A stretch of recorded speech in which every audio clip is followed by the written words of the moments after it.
retired elementary school teacher from Anderson, and today I'll be reading Stone Soup by Marcia Brown.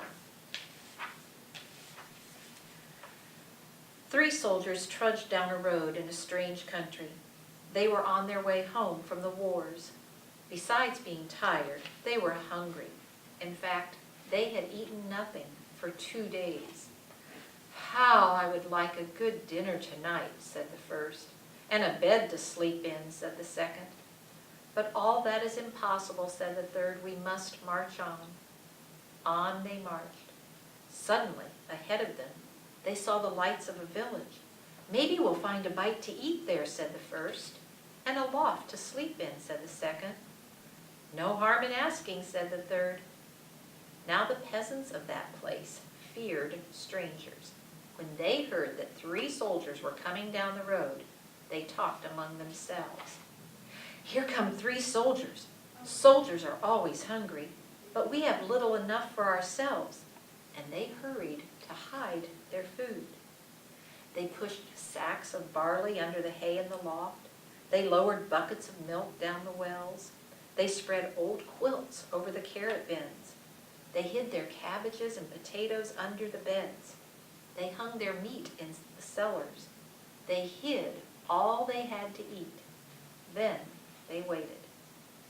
The soldiers stopped first at the house of Paul and Francois. "Good evening to you," they said. "Could you spare a bit of food for 3 hungry soldiers?" "We've had no food ourselves for 3 days," said Paul. Francois made a sad face. "It's been a poor harvest." The 3 soldiers went on to the house of Albert and Louise. "Could you spare a bit of food? And have you some corner where we could sleep for the night?"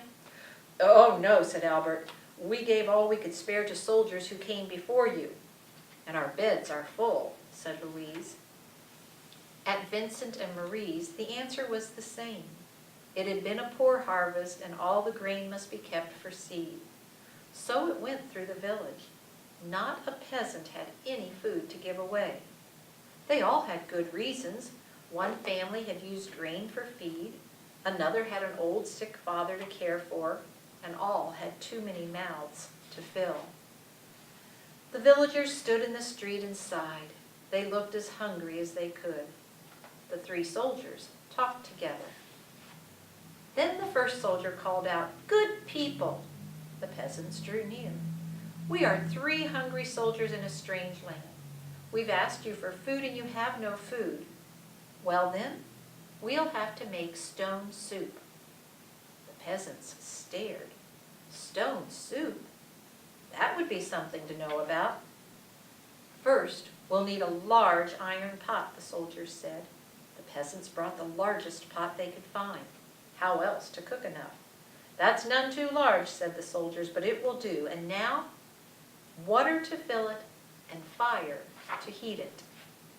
It took many buckets of water to fill the pot. A fire was built on the village square, and the pot was set to boil. And now, if you please, 3 round, smooth stones. Those were easy enough to find. The peasants' eyes grew round as they watched the soldiers drop the stones into the pot. "Any soup needs salt and pepper," said the soldiers as they began to stir. Children ran to fetch the salt and pepper. "Stones like these generally make good soup, but oh, if there were carrots, it would be much better." "Why, I think I have a carrot or 2, said Francois, and off she ran. She came back with an apron full of carrots from the bin beneath the red quilt. "A good stone soup should have cabbage," said the soldiers as they sliced the carrots into the pot, "but no use asking for what you don't have." "I think I could find a cabbage somewhere," said Marie, and she hurried home. Back she came with 3 cabbages from the cupboard under the bed. "Oh, if only we had a bit of beef and a few potatoes. This soup would be good enough for a rich man's table." The peasants thought that over. They remembered their potatoes and the sides of beef hanging in the cellars, and they ran to fetch them. A rich man's soup, all from a few stones. It seemed like magic. "Ah," sighed the soldiers as they stirred in the beef and potatoes. If we only had a little barley and a cup of milk, this soup would be fit for the king himself. Indeed, he asked for just such a soup when last he dined with us." The peasants looked at each other. The soldiers had entertained the king? Well, but no use asking for what you don't have, the soldiers sighed. The peasants brought the barley from the lofts. They brought their milk from the wells. The soldiers stirred the barley and milk into the steaming broth while the peasants stared. At last the soup was ready. "All of you shall taste," the soldiers said, "but first a table must be set." Great tables were placed in the square, and all around were lighted torches. Such a soup! How good it smelled! Truly fit for a king.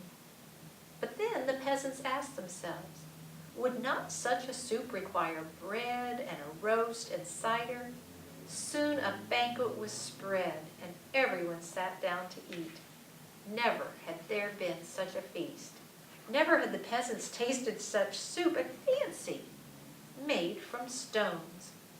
They ate and they drank, they ate and they drank, and after that they danced. They danced and sang far into the night. At last they were tired. Then the three soldiers asked, "Is there not a loft where we could sleep?" "Let three such wise and splendid gentlemen sleep in a loft indeed! They must have the best beds in the village." So the first soldier slept in a priest's house, the second soldier slept in the baker's house, and the third soldier slept in the mayor's house. In the morning, the whole village gathered in the square to give them a send-off. "Many thanks for what you've taught us," the peasants said to the soldiers. "We shall never go hungry now that we know how to make soup from stones." "Oh, it's all in knowing how," said the soldiers, and off they went down the road. The end.